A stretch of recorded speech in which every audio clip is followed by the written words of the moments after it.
kita ngomongin tentang, Bu, ini kayaknya krisis perang Rusia Ukraina ini akan panjang ya, Bu ya.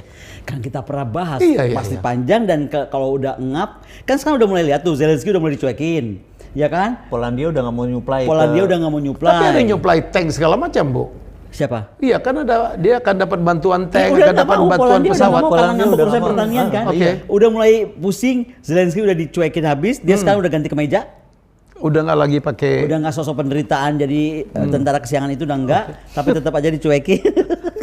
Nah, jadi intinya ini kayaknya mereka pun harus segera lepas tahu. Udah gitu kan Prancis lagi pusing ya. Iya. Bergolaknya Afrika itu bagaimanapun bikin Prancis pening lah. Ya dong. Itu nggak main-main loh. Iya, Bisa nuklirnya dibilang dia di situ. bisa dibilang kan dia hidup dari sana ya, betul Iya, nggak? iya, iya. Ya kan? Betul. Terus aku kemarin lihat bagaimana imigran dari ke Italia datang banyak banget dari negara salah satu negara Afrika aku lupa, banyak banget dan semua laki. Dan tentara-tentara itu udah nggak bisa nahan. Dan semua aku baca komennya ngomong apa? Ini akibat apa yang dilakukan Eropa di Afrika. Jadi orang akhirnya sekarang reflecting kan, kenapa bisa jadi begini. Nah, jadi dunia itu nggak baik-baik aja.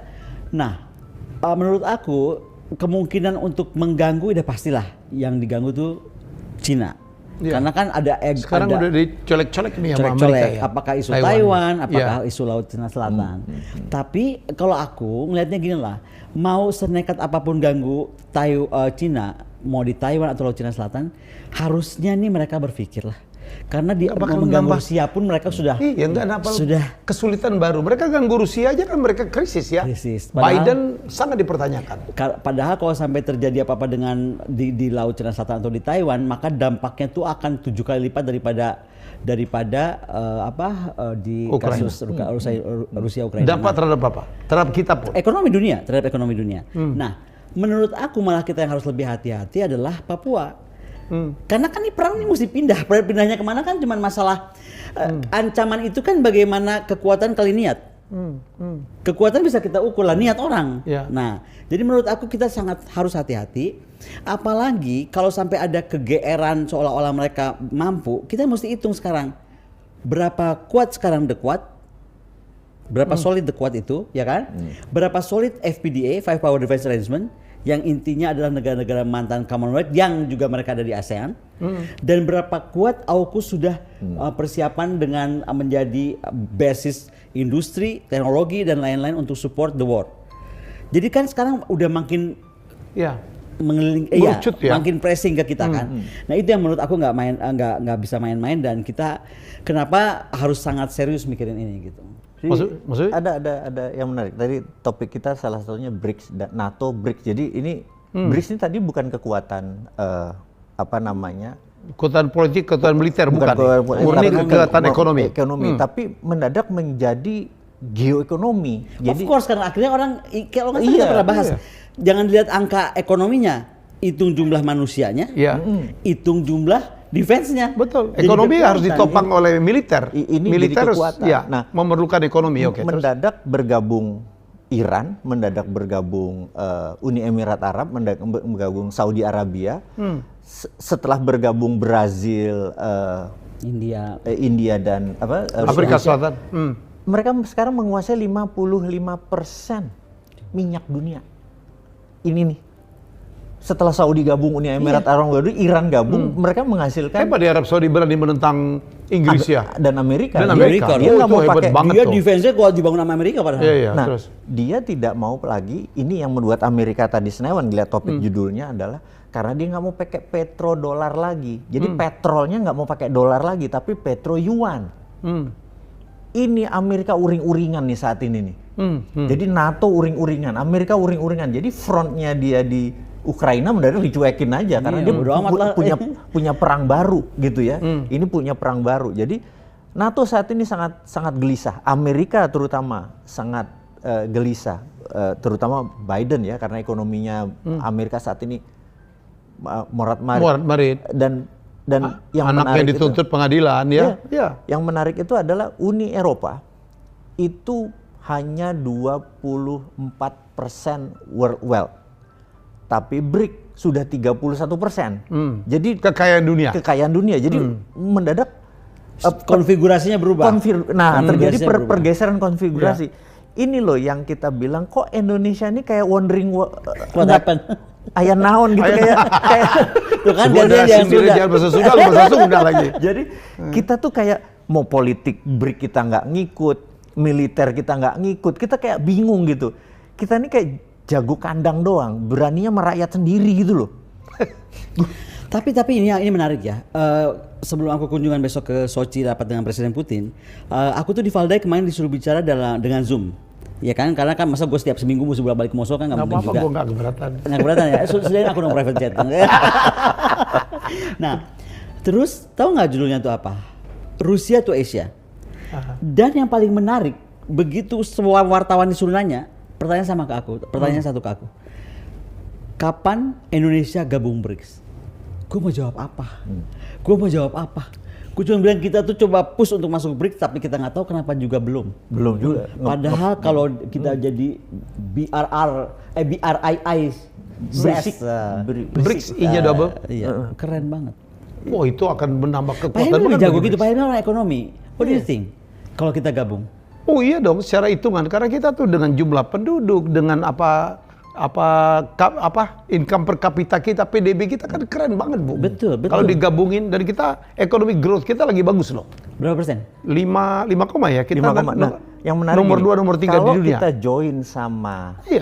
join sama BRIC, ada Saudi di situ. Iya. Itu belinya nggak harus pakai dolar.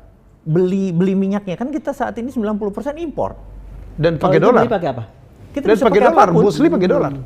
Kenapa? Mostly pakai dolar yang kita Sekarang pakai. Iya iya. sekarang, tapi kalau nanti bisa Tapi pakai kalau yuan. karena BRIC dulu di awal, waktu BRIC berdiri tahun 2012 yang awal-awal, itu 90% transaksi di Apalagi antara ada mereka kesepakatan masih masing-masing menggunakan Currency currency lokal. lokal. Sendiri, currency Jadi kalau sendiri. kita bayar ke Arab Saudi ya pakai Rupiah. rial aja. Pakai rial. pakai real, Pakai pakai real, rupiah, ya. mata uangnya dia real. Karena kita Iya, pokoknya nggak pakai dolar. Tapi nggak pakai dolar. Repot loh. Sehingga kita devisa kita tidak terlalu Iya, negara terpengaruh. terbesar keempat di dunia sangat konsumsi minyaknya gede banget. Dan itu tidak pakai sehingga Dan kita tidak pakai dolar, terpenjara dengan dolar gitu loh.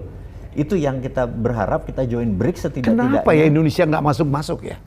Kayaknya saat ini memang geopolitik luar negeri kita memang lemah sekali karena itu foreign policy kita ini lagi di challenge. Foreign policy kita ini benar-benar hampir tidak ada gitu. Di PBB kita nggak bersuara, di kawasan Asia Pasifik kita juga nggak terlalu bersuara. Kemarin di map itu kita juga nggak bersuara. Ini kita bayangin ya, kalau China nih, China dengan negara 5 negara Asia Tengah, Kazakhstan, dia punya forum sendiri. Iya. Terus Rusia punya forum sendiri. Rusia punya forum sendiri dengan mereka. Sekarang kemarin Rusia dengan Far East, dengan Timur Jauh itu dia duduk dengan Kim Jong Un. Itu dia punya strategi sendiri karena dia mau beli senjata Dari Korea Utara. dari Korea Utara ditukar dengan ini. Jadi tawar menawarnya itu bagus. Barter. Tahu nggak waktu kita pikir dia minta ekonomi si Jong Korea Un. Utara. Jadi kita waktu dia minta senjata, Rusia minta senjata, oke, dia kasih. Dunia pikir dia minta duit. Enggak. Dia minta bekerja sama urusan aerospace. Makanya keren banget. Kita baru bahas Keren aerospace. banget, iya. Aerospace Rusia Iya, kan. iya. Kayaknya acara kita ini ditonton oleh Departemen Pertahanan Rusia, Departemen Dan Pertahanannya Korea Utara. Korea Utara, tapi tidak Departemen Pertahanan kita ya. Narsis satu ya. Terus. Ya itu yang menarik, bayangin. Iya. Makanya itu mengejutkan dunia. Dunia sangat shock apa yang Kim Jong Un minta. Dia minta Keren, kan? bagian dari Airspace. aerospace. Jadi karena pertahanan itu nanti bukan udara. Udah bukan ruang Tapi angkasa. Udah ruang angkasa. One step ahead ya. One Iya step dong, ahead. dia meng-cut R&D yang panjang dari Rusia. Pinter banget dong. Itu. Paling mahal itu kan pengembangan R&D. Iya. Berarti kan dia cut itu. Udah gua kesana. Langsung Keren masuk di banget. tengah gitu ya. Nah kedua, at the same time Elon Musk tiba-tiba matiin Starlink di Ukraina. Langsung Putin muji-muji. Elon Musk, welcome to Russia. Lu gue kasih akses, keren. Sekarang gue cinta lagi sama Elon Musk. Kemarin kan gue marah ya waktu dia bantu Ukraina. Jadi Elon Musk saat ini dapat challenge menarik. Dia punya 13.000 satelit. Iya. 13.000. 13.000. Karena dia tidak di atas, satelitnya di bawah. Starlink itu satelitnya bukan yang atas, dia di bawah. Jadi dia perlu banyak satelit pendek-pendek. Dan China akan head to head sama dia karena akan meluncurkan 16.000 gitu. Keren ya. Jadi mereka udah berpikir aerospace gitu loh. Semua mikir aerospace, kita mikirin meeting. Sengaja loh, Bu. Kita tuh dikasih apa ya? Riweh, iya. Keriuhan kecil. Bener, bener. Dan kita kok asik gitu loh, herannya. Dan ini ribut sama warga sendiri gitu. Aduh ya Allah. Konspirasi nih. Kontradiksi. Ada yang berkonspirasi nih. Sehingga terjadi, iya dong. Itu kan ahlinya membuat konspirasi. Iya. Jangan-jangan ya. Ya, balik lagi akan ke arah sana gitu. Jadi kita lupa bahwa peran kita sebagai tengahnya itu aksis. Poros. Nexus. Kita tuh poros maritim dunia itu sampai saat ini tuh cuman wacana gitu loh. Dan tidak dimaksimalkan, tidak dioptimalkan ya. Kita tugas kita lah menjadikannya. Biarin aja semua nggak ngurusin, kita yang ngurusin. Ya. Beneran, perlu Poros kesabaran. Itu yang saya bilang, semoga pemimpin kita ke depan nih, di depan ini sangat mengerti geopolitik, sangat mengerti berposisi ya Bu ya, Dan mengambil foreign- posisi. Dan take bilang- position itu penting. Take position dan posisi kita itu menjadi aset. Iya. Jadi nggak sebentar-bentar anggaran, enggak. Enggak. Dengan asetmu sebagai posisi geopolitik lu itu, lu bisa apa? Makanya butuh anggaran money printing, itu makarnya money printing sana. Tinggal cetak Urusan doang. Lu jadi menteri money printing aja. Money printing tuh ini ide gua, dan gua lagi men-challenge para netizen. Nikel kita dibayar pakai yuan, dan yuan itu dicetak dari nikel yang kita print, dicetak dari nikel yang kita beli. Sebel nggak lo? Ngerti nggak maksudnya? Enggak. Jadi ini nikel kita kan dibayar pakai yuan. Dipakai yuan. Begitu sampai sana dia print money-nya berdasarkan jaminan. berdasarkan itu. Dia Iya, print iya, lagi, iya. jamin lagi. Dan itu Jaminan di atas jaminan. iya, kenapa hal itu tidak salah, karena dia bukan Tiongkok itu mencipta, Tiongkok itu meniru. Ini negara ini imitating country. Iya.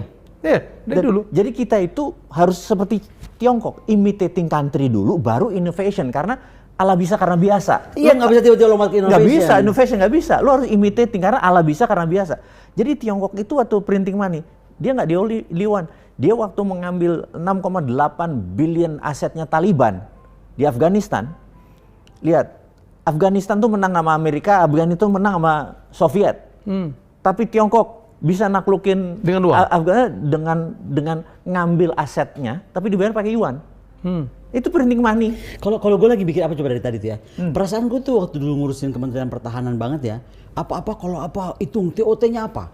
Transfer of Technology-nya apa? TKDN-nya apa? Tingkat kandungan dalam negeri, ya kan? TKDN. Ya kan TKDN. Tiba-tiba nih si Korea ya, kagak ngomong TKDN, kagak ngomong TOT. Tahu-tahu. Gua mau ke ruang angkasa, ayo kerjasama. Iya tuh. Itu. Bayangin itu kan perjalanan panjang Rusia ke airspace dengan Iya. berdarah-darahnya itu yang kita cerita Dari di Yuri episode Gagarin yang lalu. zaman itu, iya. Iya, yang si Luna 1, Luna 2, Luna 3 baru sukses dan lain sebagainya. Itu dia cut semua dengan oke, ikut gua ke airspace. Berarti kan kita bisa juga lakukan seperti itu. langsung juga. masuk dari tengah ya. Iya. Jadi kita tuh harus punya alat tawar, kita harus punya dengan alat posisi strategis kita. itu tukeran dengan posisi. Itu yang aku lihat, kenapa nggak ada yang lihat Bung Karno dari sananya gitu. Itu yang mesti dulu dari Presiden Bung Karno. Bayangin ya, Presiden Soekarno itu negara muda, Ya. tapi Baru- dia datang ke dunia internasional tuh orang segan. Dan diakui. Fidel nyambut, Churchill nyambut, Kennedy nyambut. Terus apa Iya, namanya? Bu, semua cetung Rusia. nyambut. Dan nama Iya. dia dijadikan jalan di berbagai Di negara. berbagai negara. Bu, kita kalau ke Eropa ya, where you from? Indonesia. Oh, Soekarno. Gila bener. Betul sampai sekarang. Dan Iya. udah wafatnya udah cukup lama gitu. Begitu hebatnya kita zaman dulu. Patung-patung di mana-mana. Aku kan kemarin baru ketemu Pak Ridwan Kamil. Dia tuh cerita ternyata dia tuh banyak banget meresmikan patung-patung yang kita nggak pernah dengar di mana di beberapa negara. Kan keren banget. Di Mesir, Iya, di Maroko. Bung Karno, Maroko. Oh, itu presidennya kan top-top ya. Apalagi Eropa Timur, Tito, segala macam Iya. semuanya mengagumkan loh. Jadi artinya yang aku lihat orang tuh dengan kekuatan pikiran bisa dikagumi dunia. Nah kita tunggulah pemimpin bangsa kita ini yang punya kekuatan pikiran yang hebat. Amin.